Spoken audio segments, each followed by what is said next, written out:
ನಮಸ್ಕಾರ, ಶುಭ ಸಂಜೆ ಪ್ರೀತಿಯ ವೀಕ್ಷಕರೆಲ್ಲರಿಗೂ ಸಂಕಲ್ಪ ಸಿದ್ಧಿ ವಿಶೇಷ ಕಾರ್ಯಕ್ರಮಕ್ಕೆ ಆತ್ಮೀಯ ಸ್ವಾಗತ ಹೇಳ್ತಾ ಇರೋದು ನಾನು ಅನುಷಾ. ಇನ್ನು ಕಾರ್ಯಕ್ರಮದಲ್ಲಿ ನಮ್ಮ ಜೊತೆಲಿದ್ದಾರೆ ಸ್ಪಿರಿಚುವಲ್ ಗುರು ಡಾಕ್ಟರ್ ವಿಷ್ಣು ದತ್ತ ಗುರುಜಿಯವರು. ಬನ್ನಿ ಗುರುಗಳನ್ನ ಇವತ್ತಿನ ಕಾರ್ಯಕ್ರಮಕ್ಕೆ ಬರ್ಮಾಡ್ಕೊಳ್ಳೋಣ. ನಮಸ್ತೆ ಗುರುಗಳೇ, ಕಾರ್ಯಕ್ರಮಕ್ಕೆ ಭಕ್ತಿಯ ಸ್ವಾಗತ. ಗುರುಗಳೇ, ನಾವು ಸಾಕಷ್ಟು ದಿನಗಳಿಂದ ಹೇಳ್ತಾ ಬಂದಿದ್ದೀವಿ, ಮೇ 1ನೇ ತಾರೀಕು ಗುರು ಬದಲಾವಣೆ ಆಗ್ತಾ ಇದೆ. ಆ ದಿವಸ ವಿಶೇಷವಾಗಿ ಸುದರ್ಶನ ಹೋಮ, ಐಶ್ವರ್ಯ ಮಹಾಲಕ್ಷ್ಮಿ ಹೋಮದ ಕಾರ್ಯಕ್ರಮ ನಡೀತಾ ಇದೆ. ಸಾಕಷ್ಟು ಜನ ನನ್ನ ಒಂದು ಪರಿಚಯಸ್ಥರು ಕೂಡ ಕೇಳ್ತಾ ಇದ್ದಾರೆ, ಇದರಲ್ಲಿ ಯಾವ ರೀತಿ ನಾವು ಪಾಲ್ಗೊಳ್ಬೇಕಾಗತ್ತೆ ನಮಗೆ, ಬಿಕಾಸ್ ಯಾವಾಗಲೂ ಅಡ್ವಾಂಟೇಜ್ ಅನ್ನೋದನ್ನ ಹುಡುಕ್ತಾ ಇರ್ತಾರೆ ಪ್ರತಿಯೊಬ್ಬರು ಅಂತ ಹೇಳ್ಬೋದು. ಸೊ ಇದರಲ್ಲಿ ಪಾಲ್ಗೊಂಡಾಗ ನಮ್ಮ ಲೈಫಲ್ಲಿ ಆಗುವಂಥ ಚೇಂಜಸ್ ನಮ್ಗೆ ಹೆಂಗೆ ಗೊತ್ತಾಗುತ್ತೆ, ನಿಜವಾಗ್ಲೂ ಆ ಎಕ್ಸ್ಪೀರಿಯನ್ಸ್ನ ನಾವು ಮಾಡ್ಬೋದಾ, ಮಿರಾಕಲ್ಸ್ ಆಗುತ್ತಾ ಇಲ್ಲಿ ಬಂದ ಮೇಲೆ? ಇನ್ನು ಕೆಲವೇ ದಿನಗಳು ಉಳಿದಿರುವಂಥದ್ದು. ಸೊ ಏನು ಹೇಳೋಕ್ಕೆ ಇಷ್ಟಪಡ್ತೀವಿ? ಓಂ ವಿಶ್ವಸ್ಮೈ ನಮಃ. ನನ್ನ ಪ್ರೀತಿಯ ಬಂಧುಗಳೇ, ಆಯುರ ಆರೋಗ್ಯ ಐಶ್ವರ್ಯ ಅಭಿವೃದ್ಧಿರಸ್ತು. ಐಶ್ವರ್ಯ ಮಹಾಲಕ್ಷ್ಮಿ ಕೃಪಾ ಕಟಾಕ್ಷ ಸಿದ್ಧಿರಸ್ತು. ಗುರು ದತ್ತಾತ್ರೇಯ ಕೃಪಾ ಕಟಾಕ್ಷ ಸಿದ್ಧಿರಸ್ತು. ಶ್ರೀ ಭೂನಿಳಾ ಸಮೇತ ಶ್ರೀನಿವಾಸ ಕೃಪಾ ಕಟಾಕ್ಷ ಸಿದ್ಧಿರಸ್ತು. ಈಗ ನೀವು ಕೇಳುವಂಥದ್ದು ಸತತವಾಗಿ ಕೆಲವೊಂದು ಪ್ರಯತ್ನಪೂರ್ವಕವಾಗಿ ನಡೀತಕ್ಕಂತಹದ್ದು. ನಾವು ಇಂತಹದ್ದೇ ಉದ್ದೇಶ ಇಟ್ಕೊಂಡು ಮಾಡುವಂಥದ್ದು ಅಂತ ಇರುತ್ತೇವೆ. ಕೆಲವರು ಭಯ ಪಟ್ಟುಕೊಂಡು ಈ ಅಧಮರು, ಮಧ್ಯಮರು, ಉತ್ತಮರು ಅಂತ 3 ಜನ ಇರ್ತಾರೆ. ಈ ಅಧಮರು ಆ ಕೆಲಸವನ್ನು ವಿಘ್ನಗಳ ಭಯದಿಂದ ಮಾಡಬೇಕು ಅಂತ ಮುಂದೂಡ್ತಾನೇ ಇರ್ತಾರೆ. ಮುಂದೂಡ್ತಾನೆ ಭಯ.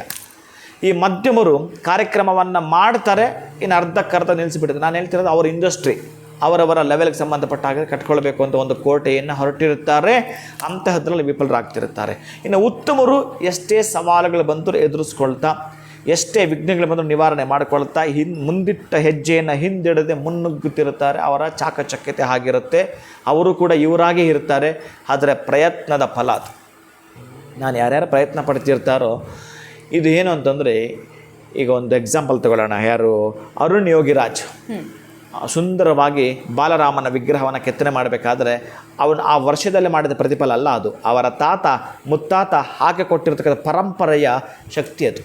ಅದಕ್ಕಾಗಿ ಭಗವಂತನನ್ನು ಒಂದು ದಿನ ಅವಕಾಶ ಕೊಡ್ತಾನಂತೆ. ನಿಮ್ಮ ಅಷ್ಟೂ ದಿನಗಳ ಪ್ರಯತ್ನದಲ್ಲಿ ಒಂದೇ ಒಂದು ದಿನ ಅದೃಷ್ಟವನ್ನು ಕೊಡ್ತಾನಂತೆ. ಆ ಅದೃಷ್ಟವನ್ನು ನೀನೇನಾದರೂ ಯೂಸ್ ಮಾಡಿಕೊಂಡ್ರೆ ಹೇಗಿರುತ್ತಂತೆ. ಹೇಗೆ ಬೇಕಾದರೂ ಕೂಡ ಅವನು ಇವತ್ತು ದೊಡ್ಡ ಮಟ್ಟದ ಆ ಒಂದು ಪ್ರಶಸ್ತಿಗಳ ಸುನ್ಮಳೆಗಾಗಿರಬಹುದು, ರಾಮನ ಕೃಪೆಗಾಗಿರಬಹುದು, ಇಡೀ ಜಗತ್ತು ಆ ವ್ಯಕ್ತಿಯನ್ನು ನೋಡೋದಾಗಿರಬಹುದು. ಅಂಥ ಒಂದು ದಿನದ ಹಿಂದೆ ಇಷ್ಟು ದಿನಗಳ ಕೃಷಿ ಇದೆ. ಅದಕ್ಕಾಗಿ ಯಾರೆಲ್ಲ ಕೂಡ ಅಷ್ಟು ದಿನಗಳು ಕೆಲಸ ಮಾಡ್ಕೊಳ್ತಾ ಫೇಲ್ ಆಗಿರ್ತಾರೋ ಅವ್ರಿಗೆ ಇದೊಂದು ದಿನ ಅವಕಾಶ ಇರುತ್ತೆ.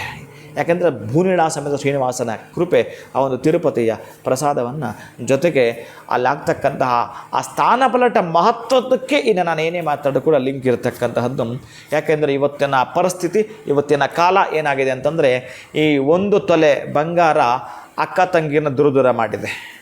1 ಗಜ ಅಂದರೆ 1 ಅಡಿ ನೆಲ ಅಣ್ಣ ತಮ್ಮಂದ್ರನ್ನ ದೂರ ಮಾಡಿದೆ. ಈ 3 ಕಾಸಿನ ನೋಟು ಆ ಅಣ್ಣ ತಮ್ಮಂದ್ರನ್ನ ದೂರ ಮಾಡಿದೆ. ಆ 3 ಕಾಸಿನ ನೋಟು ಆ 6 ಅಡಿ ಮನುಷ್ಯನನ್ನು ದೂರ ಮಾಡಿಬಿಟ್ಟಿದೆ. ಇನ್ನು 2 ಇಂಚಿನ ನಾಲಿಗೆ ಸಂಬಂಧಗಳನ್ನ ಕಡಿತ ಮಾಡಿಬಿಟ್ಟಿದೆ.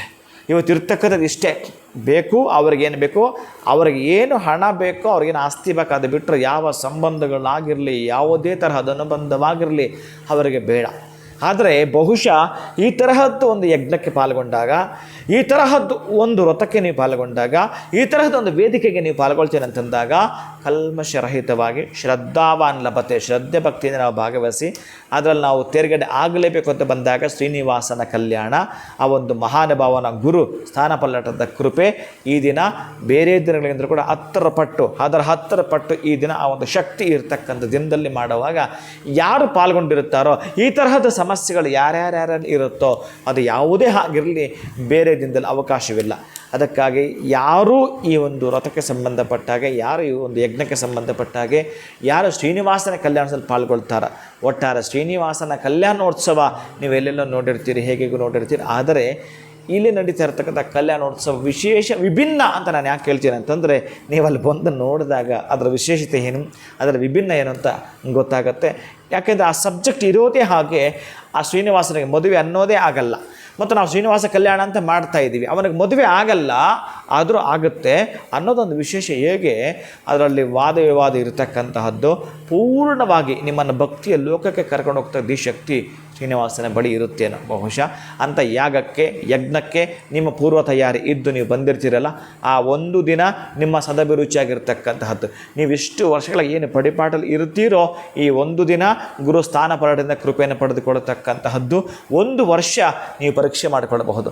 ನಮಗೆ ಹೇಗೆ ಗೊತ್ತಾಗುತ್ತೆ ಅಂತಂದರೆ, ಆ ದಿನ ನೀವೇನು ಭಾಗವಹಿಸ್ತಿರ್ತೀರಿ, ಎರಡನೇ ದಿನದಿಂದಲೇ ಅಂದರೆ ದ್ವಿತೀಯ ವಿಘ್ನ ಆಗಬಾರದು ಅನ್ನೋ ಹಾಗೆ ನಿಮಗೆ ಯಾವುದೋ ಒಂದು ಕೆಲಸದಲ್ಲಿ ಉನ್ನತಿಯನ್ನು ಕಂಡೇ ಕಾಣ್ತಾ ಇರ್ತೀರಿ.